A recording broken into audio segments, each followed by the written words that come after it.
This is the 1/6 scale statue of Hunter from the Bad Batch from Hot Toys. Super excited, so we're just gonna dive right into the unboxing. Always love seeing the art they put on the inside of these boxes. It is the actual figure, of course done up with some effects and enhancements, but that is a picture of the figure. It actually looks more photoreal than the cartoon series that Hunter's actually in. As always, everything Hot Toys comes very well packaged, very well secured. Nothing is out of place, and plenty of options that we're gonna dive into right now. We have his pack, decently bulky, but looks just like it did in the show.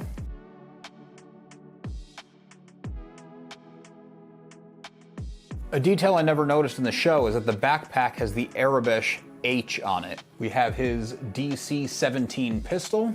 I'm not sure the rifle. I thought he used a DC-17M, which has interchangeable parts, so that could be this. Left and right interchangeable hands. And there's an interesting feel to the hands. The gloves themselves have almost a rubbery feel, and the finger is semi-posable to hold the weapons. And the armor has a much denser feel to it. Very cool that they did the difference and just molded it all in the same plastic. His signature vibro knife.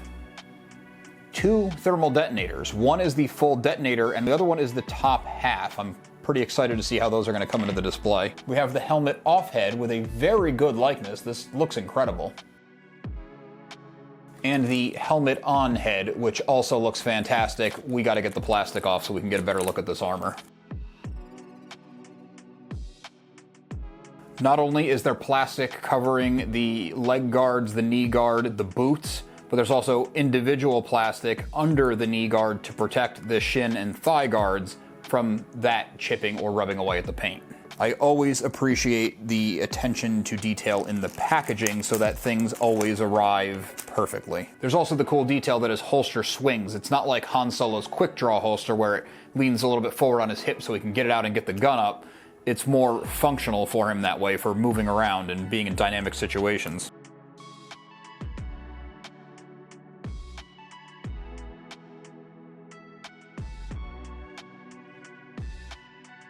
If you're getting value or entertainment out of any of my transmissions, it would mean a lot if you would join the Remnant and subscribe. The stand to hold them up.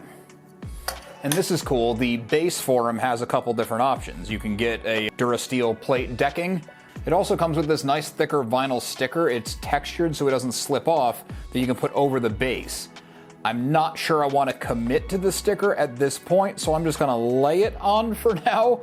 I don't want to have put it on and then if I get the, when I get the other figures in the Bad Batch want to take it off, it destroys either the sticker or the base, so we're going to leave the backing on it for now. Also on the base, they're doing the silver name plaque still, says Star Wars, says Hunter.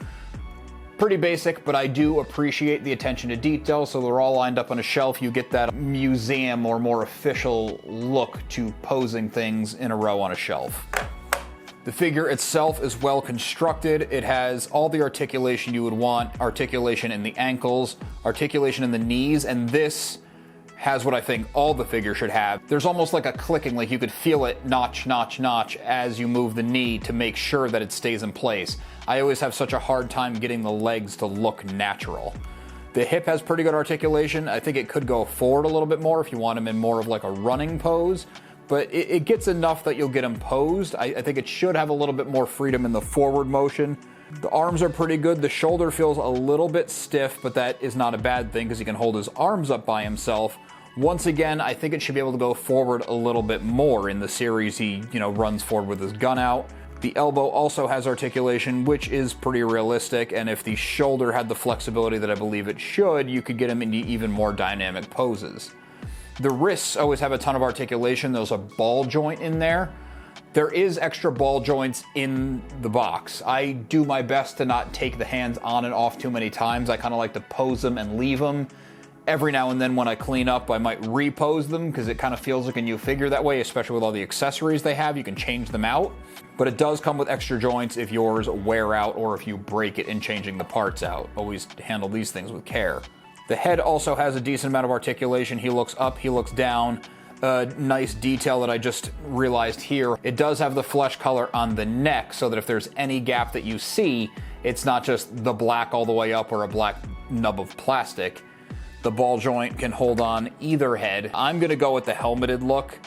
A lot of times I like to have the character's face showing, that the Bad Batch armor is just so uniquely cool. And once you get the whole set, they're gonna look really nice on a shelf standing together. I was about to say it's a little strange that they didn't send instructions, but they were taped to the bottom of the box. Not underneath, but where his feet would be when you're unpacking it.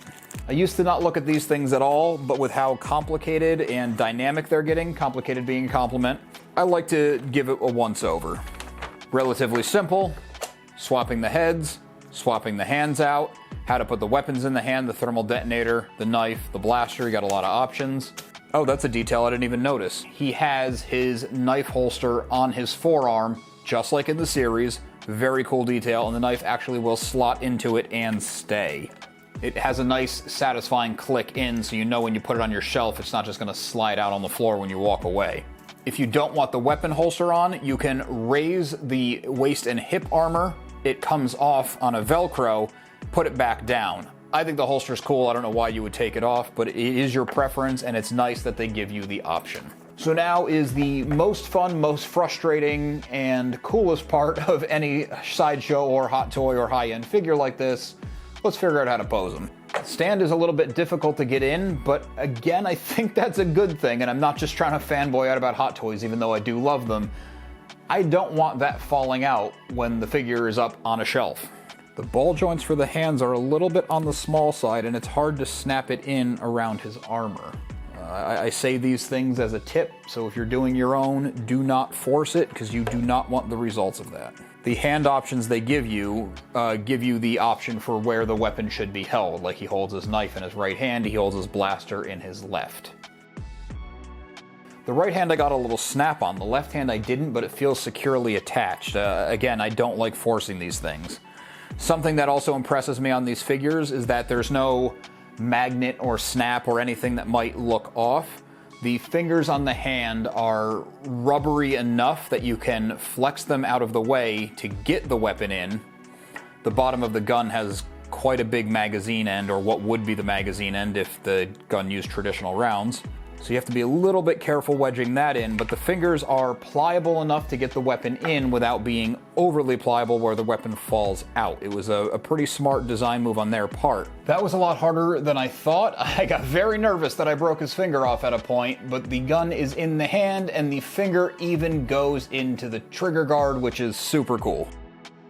I'm hoping the limited shoulder mobility doesn't stop me from doing the pose that I want. I actually can't get him exactly the way I want, which is a bit of a bummer. I wanted to do the classic thing with the gun and the knife under, you see it in movies a lot, or the flashlight under. I don't actually know if Hunter did that in the series. I can't think of a specific scene. I just thought it would look really cool. So we're gonna pivot a little bit. Oh, he actually doesn't have any rotation in the waist either to be able to do this kind of thing, which is, again, it's a little bit disappointing. I love the figure, I love the Bad Batch, I love the character. I don't know why they're missing on some of this articulation that would really solidify the whole thing for me. Yeah, it's really missing some of the articulation that I was looking for, which is quite a bummer. The positive side is this might be one of the easiest to pose as far as the legs go. The legs always look off to me. It never looks like they're moving or standing naturally. The legs are often lifted or shift a bit, or the ankle shifts whenever you're setting them up. So the leg posing is spot on. It's everything I want it to be. The lack of shoulder mobility, the lack of waist mobility is really limiting the upper body pose, and that's where a lot of the dynamic posing could come in to an action character like this. He can't even have his arm straight out in front of him with the blaster. How's he supposed to shoot droids? Definitely has to wear the backpack. The backpack goes on the missions. The backpack attachment I love. It's a strong magnet. It actually shifted the whole figure on the base. I hope the camera picked that up. It just snapped right on, and there's actually this little bit of foam covering the magnet so that you don't scuff up the back of the armor or the back of the backpack, taking it on and off. Wonder if there's any other magnets. No, that would have been cool if the rifle was magnetized to his backpack. That's a huge bummer. I couldn't get the pose I wanted, and I couldn't get the backup pose that I wanted. I don't see a clean way to have it all out, so I think I'm going to just take him as is. Don't worry, we're going to go in for some close-ups and really go over all the details of the figure. All in all, he is very cool. I mean, it's Hunter, it's the Bad Batch, it's a phenomenal show, he's a cool character.